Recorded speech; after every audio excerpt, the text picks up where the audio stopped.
జనంలా తిరిగి జనం కోసం పనిచేసిన లీడర్ల జీవిత చరిత్రలు సినిమాలు తీస్తారు. అసొంటి మనుషులని దొరకబట్టి వాళ్ళకి యాక్షన్ నేర్పి డైలాగులు చెప్పి సినిమా షూటింగ్ చేస్తారు. కానీ ఈ లీడర్ సాబ్ చూడుండ్రి, ఎవలో ఏంది యాక్టింగ్ చేసేది, నా గుణం తీరుగుండే క్యారెక్టర్ నేనే యాక్టింగ్ చేస్తా, నేనే డైలాగులు చెప్తా అంటున్నాడు. మరి ఆయన ఎవరు, ఏం చేయబోతున్నాడు అనేది ఒకసారి అరుచుకుందాం పాండ్రి. గుర్తుపట్టిండ్రా, Congress party leader Jaggareddy sir. కత్తులు గొడ్డల నడుమ కదం దొక్కుతున్నట్టున్న ఫోటోలా నిజంగా హీరో తీరుగానే ఉన్నాడు కదా. బాలకృష్ణ సినిమాల రక్తపాతం ఉన్నట్టే, భారీ భారీ డైలాగులు ఉన్నట్టే జగ్గారెడ్డి సినిమాలో కూడా ఉండేటట్టు కొడుతున్నది. రాజకీయాలలో కడమ పాటోళ్లకు పంచులేసినట్టే సినిమాల పంచులు గుద్దుతాడు కావచ్చు.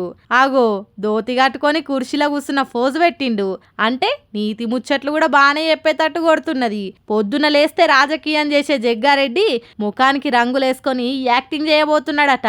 ఏదో లవ్ స్టోరీ సినిమాల ఇంటర్వెల్ కంటే ముందు నుంచి ఆఖరి దాకుంటాడట.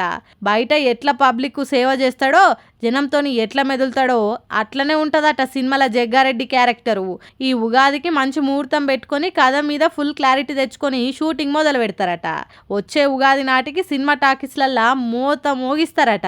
మొన్నటి ఎన్నికలలో ఓడిపోయి ఖాళీగానే ఉంటుండు కాబట్టి సినిమా తీయాలని నిర్ణయం తీసుకున్నాడట.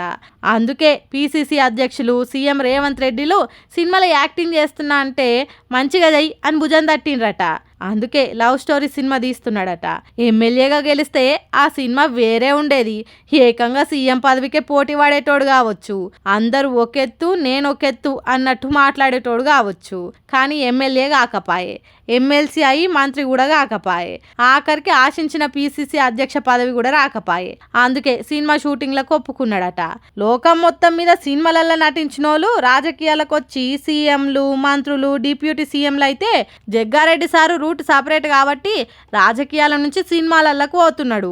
ఎట్లయితేంది, షూటింగ్ మంచిగా జరగాలనని, విడుదలై మస్తు హిట్ కావాలనని, రాజమౌగిలే నీతోని సినిమా తీస్తా జగ్గారెడ్డి అని జక్కన్న రావాలనని, జగ్గారెడ్డి కోసమే సపరేట్ స్టోరీలు డైరెక్టర్లు రాసుకోవాలని కోరుకుందాం.